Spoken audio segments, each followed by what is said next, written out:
Bluegrass Jam Along is proud to be sponsored by Collins Guitars and Mandolins, each and every one built from the sound up in Austin, Texas.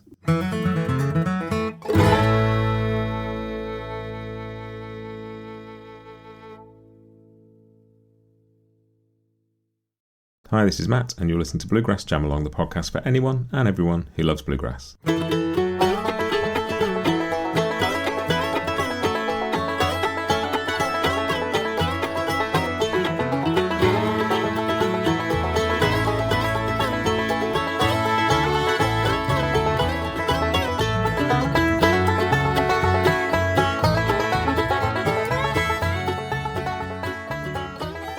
Hey everybody, welcome back to Bluegrass Jam Along. This is part 2 of a really special 3-part series on the David Grisman Quintet, a band that first got together 50 years ago and has been an inspiration to so many of us. If you missed it last week, I chatted to Mike Marshall and Darol about how they ended up in the quintet, their sort of time getting to know David, playing with David and Tony, being part of that scene in the Bay Area.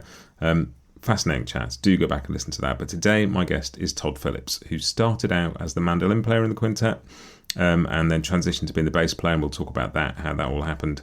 And then went on to the most extraordinary career, playing with the Tony Rice unit, Bluegrass album band, Phillips, Grier and Flinner. So many really cool things. And I'd not talked to Todd before, so this was a real treat for me, just to hear, a bit more depth about how that band got together. His part in it, fascinating stuff. Really hope you enjoy this one. We're finishing out this series next week with a chat with the man himself, David Grisman, which was also an absolute treat to record. And I'll be sharing that next week. But if you missed Darol and Mike, go back and check that out. Stick around next week for David. But this week, enjoy my conversation with the one and only Todd Phillips.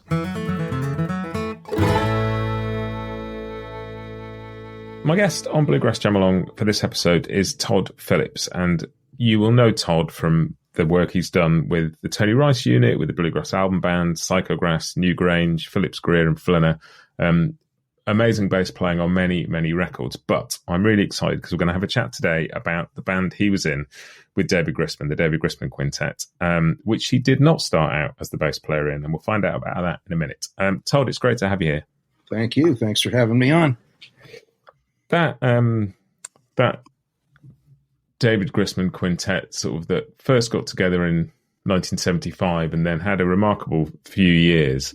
It's such a key point in the history of instrumental string band music. And I'd love to hear, first of all, how you got involved with that band, because you were sort of there for the beginning, weren't you? Yeah.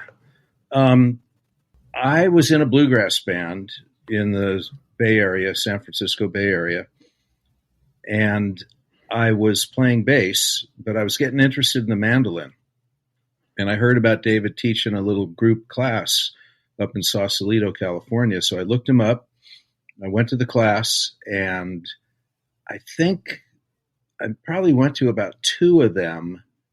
But after the first or second one, I don't remember anymore. Like you said, it was 50 years ago. He sort of kidnapped me, went up to his house, followed him up to his house, and I just got really involved in his mandolin world, He stopped teaching the class, and I started hanging out with him probably at least once a week, probably a couple times a week. And so I was inexperienced on the mandolin, but I'd probably been playing around with it for a year and a half, and he wanted to know what I wanted to learn, and I just said, man, I like the stuff you're writing. And we just started playing duets. He would teach me melodies and chords, and he would work on harmonies. And for quite a while, it was just me and David and the bass player, Joe Carroll, that was in the Great American Music Band prior to the quintet. So we did that for, I don't know, a good while, probably 1974. I remember he was 29 and I was 21, I guess. And, he just turned 80. I just turned 72. So it was quite a while ago. Mm-hmm. Yeah. But so that duet, playing duets, playing the mandolins, the 2 of us with the bass was what we did for a little while. And could be a year. And then I knew Darol from also playing the pizza parlor circuit in the Bay Area. And I knew he was pretty darn good. So I was sneaking him cassette tapes of what we were doing, and he was his mind was blown by that, and he was learning that stuff and the Richard Green's parts from the Great American Music Band. So when I brought him up for a visit, that kind of fell right into place, and I think he moved into David's basement shortly after that. And probably later that year in 1975, Tony Rice moved out to California, and there it was.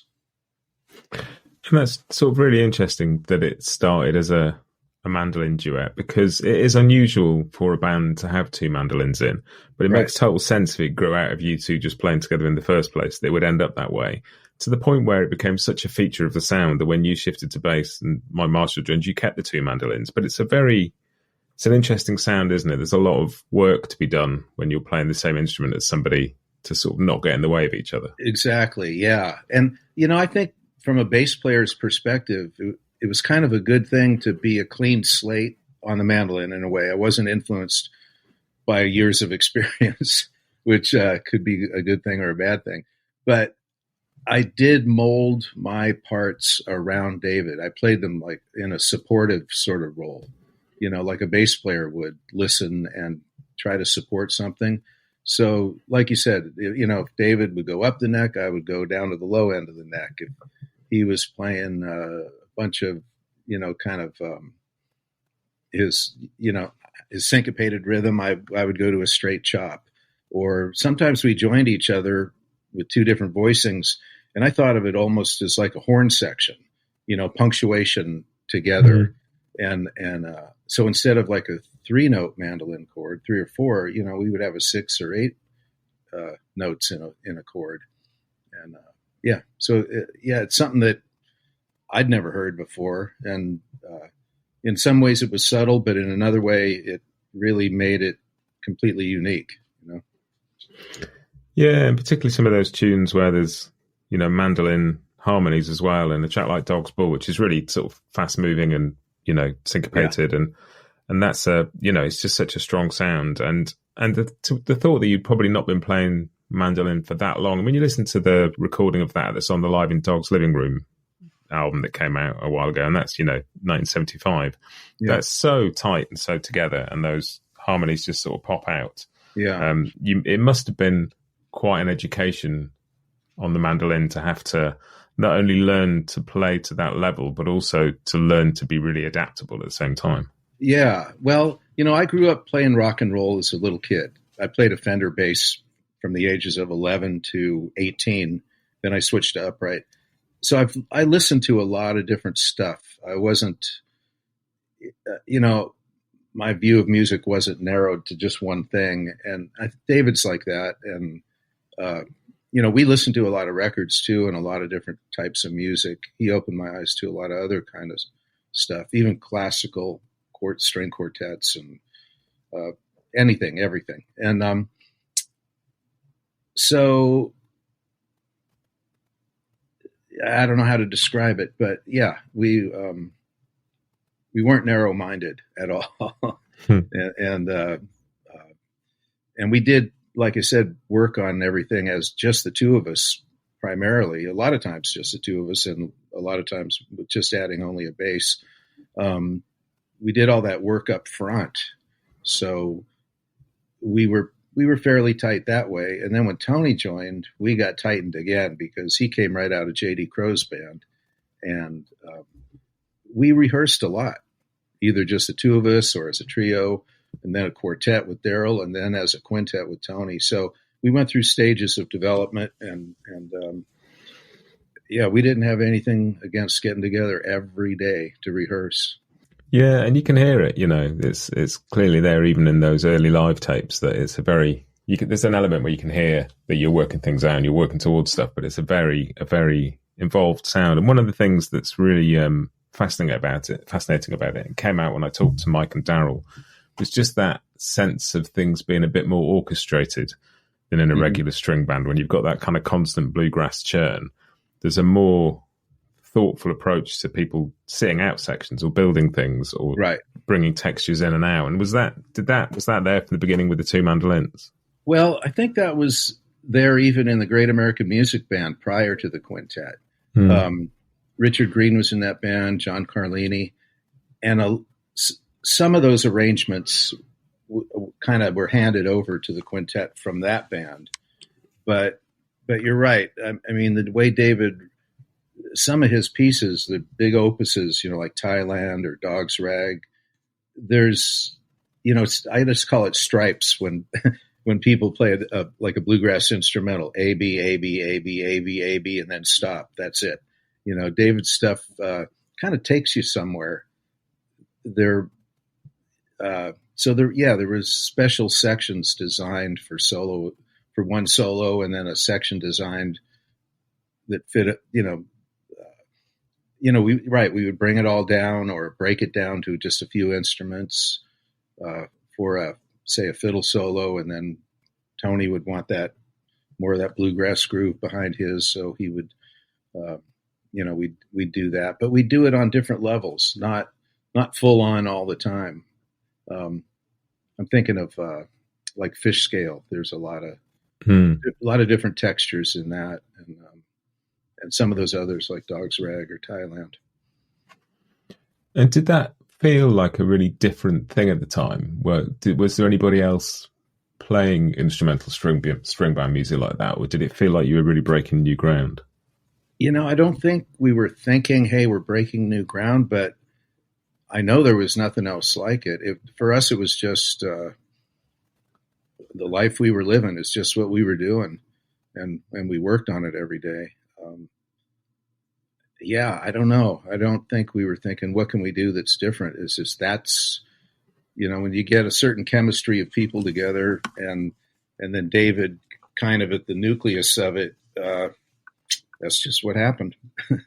Yeah, and it's really interesting hearing you talk about kind of having two sets of voicings on the mandolin and almost like mandolin horn section, because just that, and you talk about the variety of stuff you're listening to and the influences, and you sort of hear that throughout, just talking to people about Tony Rice and him listening to jazz piano players and jazz drummers and trying to incorporate that on the guitar, and hearing you talk about kind of treating the mandolins like a horn section, and just all of that, bringing those different influences in.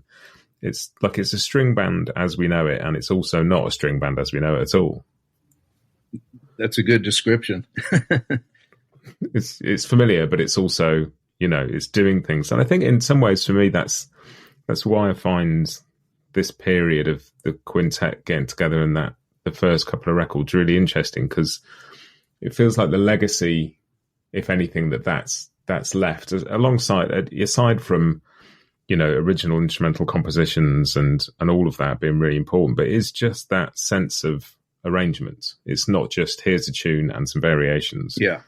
Like it's not just a more complicated fiddle tune. Right. It's that fascinating balance between improvisation and composition and arrangement, and the more sort of chamber element of it, I guess. Yeah. Yeah. Well, I agree. And that sort of lineup when Tony joined and you got you and Darol, and really felt like a real nucleus of that band coming together. And then there was that first record with Bill on bass, wasn't it? Bill Amlink. Right. And then what made the transition for you from mandolin to bass? Well, first we had a bass player named Joe Carroll, and he was right up to the point where we recorded. We did our first, we did all the rehearsing with Joe, and we did all our first gigs with Joe, and then we went to Japan. We did a tour of Japan, and I think it was a 10-day tour, but they were really into bluegrass. They had a big bluegrass following there in the mid-'70s. And so they wanted a bluegrass quintet, but we hadn't recorded yet, so they didn't really know what the Grisman Quintet was doing. So we did a combined tour. An opening band was a bluegrass quintet, and it was David, Tony, me, Bill Keith, and Richard Green. So that got us the tour, I guess. That satisfied that part of it.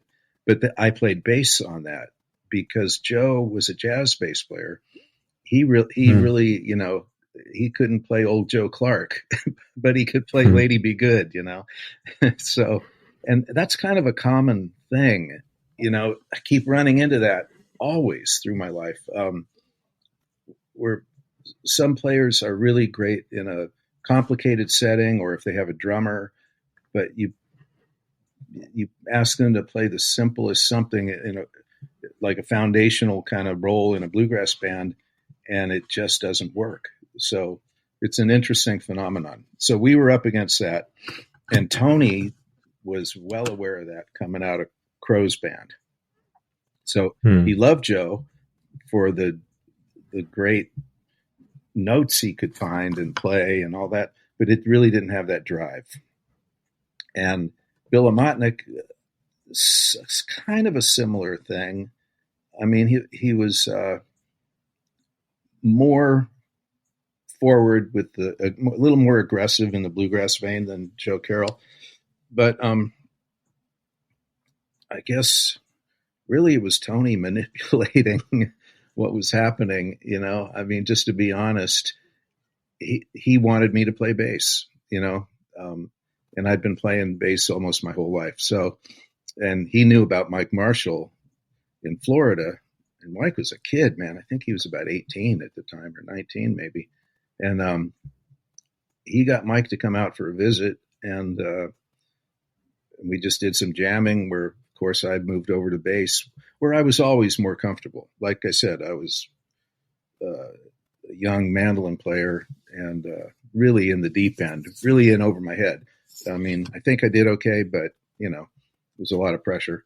And so I was comfortable on bass. And when I played bass and Tony played guitar, it just meshed, you know.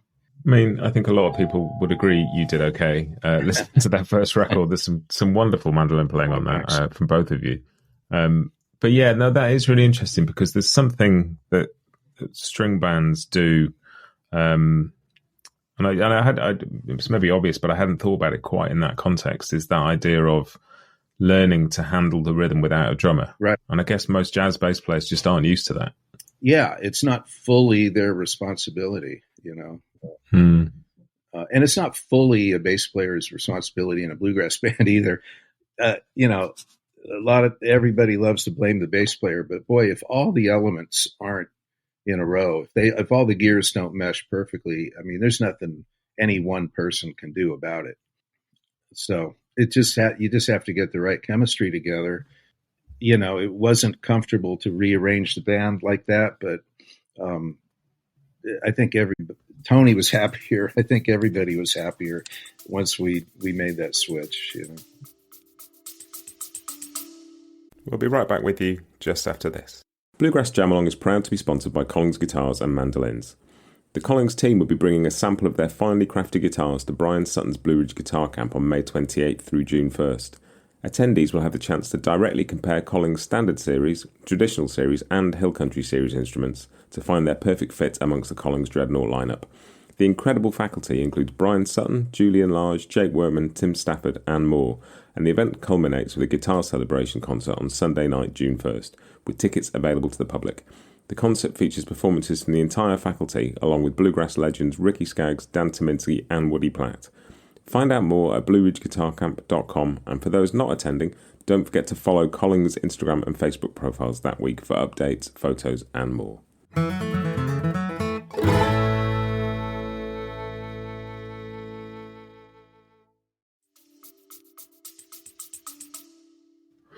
Yeah, and it obviously worked for you and for Tony because you went on to work with Tony on, you know, many other projects after that, particularly Tony Rice Unit and the Bluegrass Album Band. Yeah. And it's rhythm's such a big thing when, you know, you think of, when I was talking to Darol and Mike, sort of saying that bit of the middle of the 70s, it feels like the two records that really defined string band music were J.D. Crowe, The New South, and the first Grisman Quintet record. Yeah. And both of those obviously feature Tony, but really rhythmically bonding with two different people, like the J.D. Crowe and Tony thing was an incredible rhythm in its own right. But then to find that again with David, who's a very different kind of musician, and then to kind of build a band around that.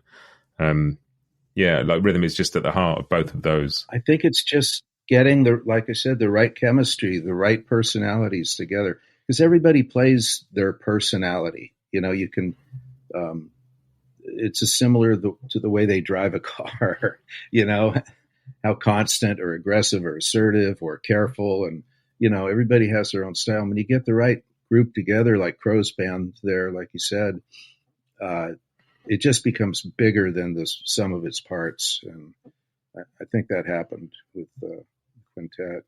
And did it feel immediately different? I mean, I guess you're playing a different instrument on it rather than playing the mandolin. You're now on bass, but did the band feel different straight away? I think so. Yeah. I mean, like I said, it's a while ago, but I think we were pretty happy. Yeah. We were happy in both, either way, I mean, we must have loved what we were doing. We did it every day. We tried to rehearse from like noon to midnight. We hung out at David's house just about every day before we started actually getting out on the road or in the studio. So clearly we loved it. And I mean, it was a huge leap for me from a local bluegrass band in a pizza parlor to doing that. So yeah, we were all in, and we were in our early 20s. I was 22, Tony's 24. I mean, think back, we're just kids that have all the time in the world to do whatever we want. And so that's part of it too. Like, could it happen today? I don't know.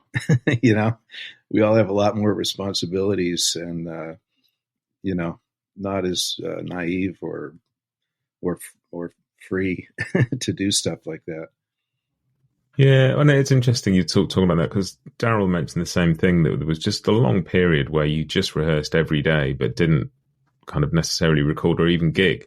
And, you need to not just find 5 people who mesh, but 5 people who are prepared to put that amount of detail into something. Like, not everybody wants to work that in that way, do they? Right. I mean, and today, I don't know if people are willing to sacrifice like that today that I know of, or rehearse even. A lot of people, we got a gig in 2 weeks. Here's a list of songs. See you there. There's a lot of that going on in Nashville, which, is interesting. I moved here 15 years ago. And I mean, I kind of miss the idea of doing something unique. But, I don't know. I've been lucky enough to be in 2 or 3 of those kind of bands. So I guess I'll call it good. But, there's everybody knows everybody else's tunes, or it becomes a little more generic, or I don't know, the scope of the types of influences seems to be getting more narrow instead of, like we were, like you said, we were listening to everything we could and being influenced by everything we could, but we didn't play, Django style music or rock and roll or bluegrass. It just, it was almost by osmosis. It wasn't like a real, let's study this note for note. It was like, let's just listen to it. Let's just listen to everything and then get together and do what we do, Yeah, and that's like you were saying before, like everybody plays themselves. It's that's sort of your job as an artist, is to take a load of stuff in and then for that to come back out in a way that nobody else is capable of doing it. Yeah. And, it does take time to absorb stuff and be able to put it back. And, it's funny, isn't it? Mike and Darol was saying, listening back and looking back, they realised how little they knew back then compared to what they've learned since about harmony and all of that. And, but you have that confidence just to go, we're going to do this. Yeah, but that innocence, like not really understanding the theory of it, that being naive is a great thing, I've had this talk with Jerry Douglas, like that's the best way to come up with stuff. Not, there's a lot of different ways to look at music. Like some people look at it as a mathematical thing to solve, or a science, or, but we didn't even know the names of some of these chords we were playing. We were just putting sounds together, and David's girlfriend was taking piano lessons. She would help figure out charts and what name of a chord, what a name of a chord might be, but it didn't really matter, And Tony, coming from Crow's band, and he was just playing straight G, C, D kind of stuff. He had to figure out chord voicings completely by ear. And he would listen to the two mandolins, that voicing, and then he would find his own place on the fingerboard. It wasn't from an education. It wasn't from any kind of theory. It was totally by ear. So, yeah, being a little naive. I mean, if we went to school, we probably wouldn't have been able to come out and do what we did. We'd think we know too much. We'd think we know something. I don't know. Yeah, and that is really interesting because those, on two parts really, because those a lot of those voicings that Tony found stayed part of his style and his vocabulary for the rest of his career. Right. But also, it's an interesting mix when you've got the two mandolins and the fiddle that are all the same range as each other and the same tuning. Yeah, the guitar has space, which is sometimes freedom and is sometimes the requirement to hold things down a bit. And so he had a very interesting job in that band. Yeah. He was the piano player, he could play a big, rich chord under all those little instruments. And, he found some good ones too, he had a good ear. And it feels like what some of the stuff he went on to do after that, things like Backwaters, sort of really explored some of that, the sort of extended harmony and the voicings and, that sort of approach to things rather than, just the straight chords, as you were saying, with J.D. Crowe. And then more so, with Bluegrass Album Band and things like that, a bit more traditional, but he really sort of stretched out in that period, sort of post Grisman Quintet, didn't he? Yeah. Even in the Bluegrass Album Band, I mean, we would contain ourselves for a little while, but, it would just kind of burst out here and there, a little syncopation or a little, I think it annoyed maybe some really hardcore bluegrass people, but, especially when Jerry was there, I mean, just, it's almost like kind of a wink or a smirk. We would goof around just a hair and, some of it I regret, honestly. Probably should have played it straighter, but, that was a great experience making those, especially working with Crowe. Yeah, and I know Mike and Darol sort of left the quintet around the same time. Did the whole band sort of dissolve at that point? Because well, they went on with David for a few years after me and Tony went off on our own. So it kind of happened in a couple different phases, I guess. I think it was early 80s, 82 maybe, give or take. Tony and I started playing with John Reichman and Fred Carpenter, and he was just doing other projects, and so we went that way. And Darol and Mike stayed with David for I don't know how long, maybe quite a while. I think actually. It was still on the record that had Mark O'Connor and Rob on bass. Yeah, they were still there for that, weren't they? Yeah, they might have been 80 album. 5, 6, 7 years more. I'm not sure. Yeah. And was that sort of that project that you and Tony started afterwards? Was that what basically involved into the Tony Rice unit? Right. Yeah. And the unit was kind of like under the radar because every record he made, I would, even while we were playing in the quintet, I would put down the mandolin and go play bass like on Manzanita. Or his first record he did out there, it just says Tony Rice, kind of has a green border on it. You stand in front of a little fig tree. So that was pretty early on. I'm not even sure what year. Could have been like before Manzanita anyway. So it might have been like, I don't know, 77 and then Manzanita 78, something like that. So I was always his bass player, basically. I would, if he had a project, I'd be playing bass. And that also created, I guess, a little tension in the quintet with Bill Motnick, or, it's a little odd. I just, if the mandolin player goes off and plays bass when Tony makes a record. But, I mean, he asked me, and of course I said yes, Yeah, and it's the way it works, isn't it? You play with somebody else and you learn some stuff and you want to go off and do other things with it. And Yeah, that sort of thread of like particularly instrumental stuff came back later on for you with things like Psychograss and New Grange and that yeah, the exploring things instrumentally without, and there are vocals like the New Grange record's got Tim O'Brien on it, but it's essentially an instrumental record, isn't it? yeah. I think of it that way, but you got to have Tim sing if you say, Mhm. a little bit. Yeah, Yeah, yeah, and I love that record as well. It's such a cool sound. yeah, And what do you think, like, coming out of the quintet? How do you? It may not even be possible to answer this as a question, but I wonder what you feel like you took from it in terms of like where you then went with your career after that. What sort of musical education it gave you? yeah.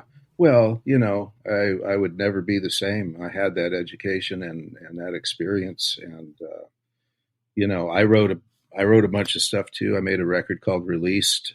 That they're not all originals, but 90%. And Tony was on that, and John Reichman, and Darol. See, I don't know when I did that, but 1982. So that was near the end of the 10 years, close to 10 years I spent with David and Tony.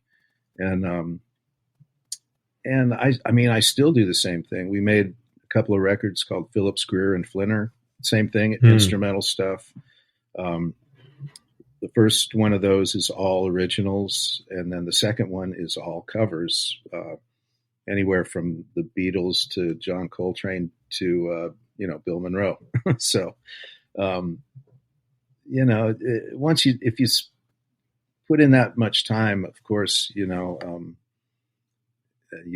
always carry that with you. It's been a huge influence. It feels to me like that, particularly the first Grisman Quintet record, but also Hot Dog just sort of set a line that, although it's not a straight line, just it introduced this idea of progressive instrumental, like string band music with chamber textures that then went off and expressed itself through things like Strength in Numbers, but also the albums Edgar did for Sony Classical with Mike and Joshua Bell, and in all the different sort of variations of that, and Baylor's records, which are maybe a bit more like towards the fiddle tune end of that spectrum. Yeah. But it feels like that record really sort of kicked a lot of that off for people. Well, that's what we think, but we were a little bit isolated, California to Nashville. But I think we kind of legalized it, because we would have Bela or Jerry come to California, and they saw that stuff, and I think, firsthand, and I think that was probably pretty eye-opening for them. Like, oh, wow, here's some new possibilities, and they didn't hesitate. they got right into it too, but out here. And do you think place played an important part in that? Do you think being in the Bay Area kind of was an important part of that story? Well, probably, yeah, I think so. Darol and I are West Coast guys, and David had been out there. Even though he's from New Jersey, he'd been out there for decades, hanging out with the Grateful Dead and all that kind of stuff. So, we definitely weren't a Nashville act. Like I said, here, there's a different attitude almost. I want to see something be invented here, a new type of music. I mean, it seems like, like you said, since that time, at least for me, there's a lot, like you said, a lot of things are all derivative of that. And it'd be nice to hear something that is completely fresh like that again. I mean, that's why we all went for it. I think, put down everything else we might have been doing. And like Tony packed up a little U-Haul trailer and didn't waste any time. He visited us in California on his way to Japan, might have been in the summer of 75. And about 2 months later, he was there. He knew that that's what he wanted to do.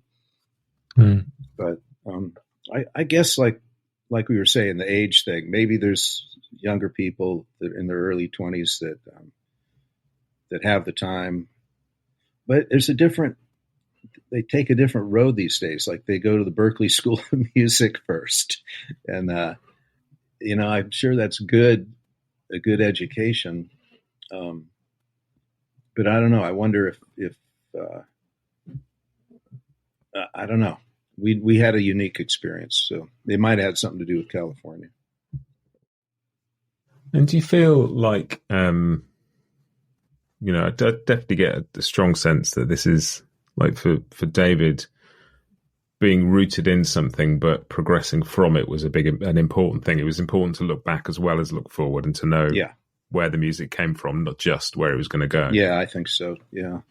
He's like that. He's a smart guy. I mean, he really knows the history and how things evolved. And, he knew all the traditional players, I mean, there was a place called the Great American Music Hall in San Francisco, and we kind of had a key to the front door, and we would just visit everybody that played there. And that could be Bill Monroe one week or Oscar Peterson the next week. And so we saw a lot of jazz greats when they were still here, Bill Evans, Charles Mingus, everybody came through that Great American Music Hall. And because we were kind of a hot thing in the Bay Area right then, we could kind of come and go. And so we met a lot of people. And, I guess I learned the kind of stuff about jazz and those people like you would get if you went to Berklee School of Music. But I went in the back door of the Great American Music Hall and got to say hi to them. So, it's just the firsthand thing, I think, now that I'm thinking about it, it's just amazing. And I guess there's also like historically, like so much of that stuff still felt new. Yeah. It wasn't ancient history at that point in the way that maybe it is now. It's like Bill Evans was at the top of his game. To see him live was incredible. So right. So if you went to see jazz players today, you would see a second or third generation instead of the inventors of that kind of stuff. I mean, I think Bill Evans invented a way of playing the piano. Invented his own language that, kind of like Tony Rice. Anybody that plays guitar kind of has to learn. Well, they don't have to, but they learn that language and then hope to develop something of their own from there. But I guess everybody does that to some degree. Tony learned Clarence White stuff before he, had his own voice. Yeah, it's an interesting one, isn't it? I've read things Tony said about trying to be Clarence and eventually giving up and just being himself. Yeah. And then I've talked to Chris Eldridge about trying to be Tony and then eventually giving up and just being himself. And some people don't get beyond the trying to be somebody else bit, do they? I think that's where the real work is, weirdly, is not learning somebody else's music, but is like, it's harder work to be you than not to be you sometimes. Yeah. Yeah. I mean, it just has to happen unconsciously. It's not, I don't think you can work on it. It just either is going to happen or it isn't. Those unique people like Vassar Clements is one, Django Reinhardt's one. You hear them for 3 seconds or 3 notes, and not only the sound but the language they're speaking. I just think of it as a language, their own language they've invented, and then they use the guitar or the fiddle or whatever it is to get to express it. And that's the exciting thing about putting a band together, I guess, is I can't remember who I first heard use this phrase, but I love it. It's the idea that personnel is personality. Mm-hmm. And the people that you collect to make a record, will only be able to, there's only one bunch of people in the world that will make that record if you get it right. Yeah, I think that's the key. That's the best way to produce a record is just, it's kind of like cooking a dish. Just pick your 5 ingredients, don't get too many, and put them together right in the right place at the right time. And you can't really control or make rules. Like you don't ask Sam Bush to play like Chris Thile or whatever, you just get the people together you want and then see what it tastes like, I think that's why that first Grisman Quintet record just still sounds so fresh and so kind of because there's nothing else quite like it. Yeah. It just, it still sounds like a new thing. I think it was our age that we were young, not too set in our ways, like you were pointing out, open to whatever and everything and anything. And then the way it developed in stages, it might have been over just a year and a half before I guess I might have met David to say a year and a half before we recorded that first record. So, but back then when you're young, a year and a half's a long time. These days it's like a blink of an eye, but it felt like we put in some time. Yeah, it's really interesting actually. Some art feels like somebody's decided a load of stuff and they're telling you what they've decided, and some art feels like people trying to work out who they are, and that's often the best kind. Yeah. You just go into it together and go, well, the process is the thing. Let's see what comes out. Right.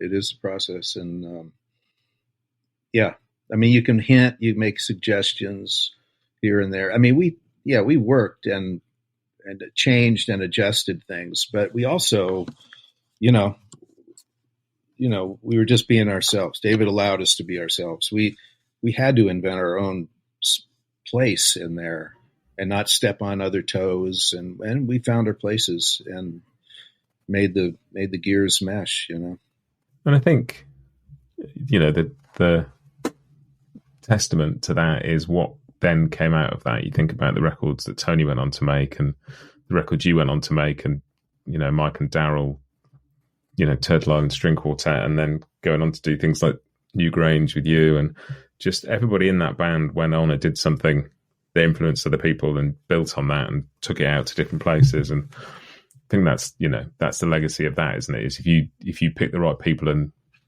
let them fly. Yeah. There's a lot of branches off of those. Off of the 1975, a lot of branches came out. Luckily we're still hanging in there. I mean, I guess we just did David's 80th birthday concert in Seattle.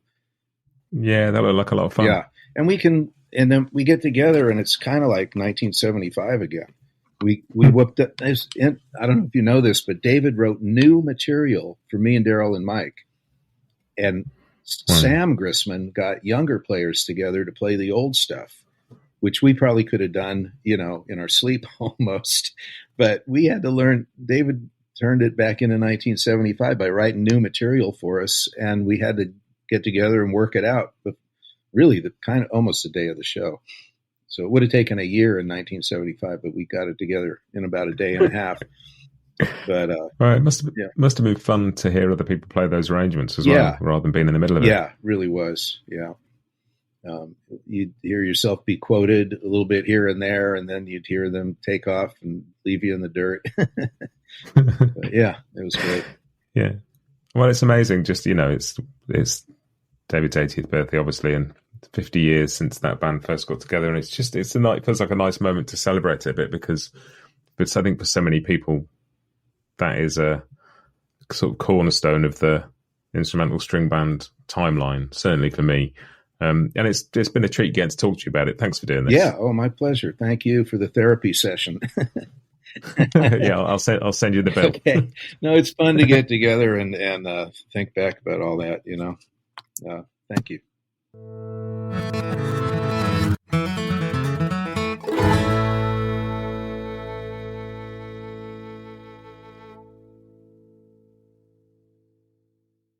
Bluegrass Jam Along is proud to be sponsored by Collins Guitars and Mandolins, each and every one built from the sound up in Austin, Texas.